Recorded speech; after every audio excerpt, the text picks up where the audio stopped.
Africa Content TV.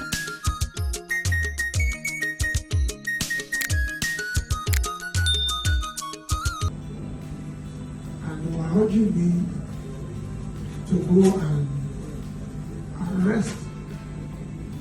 That I believe if I should enter the bed, I probably will not step down until tomorrow. But there's this thing that says, don't go to bed yet. And that got to a point, he now said, can we four go for dinner? I was like, they're not talking to me, maybe they're talking to themselves.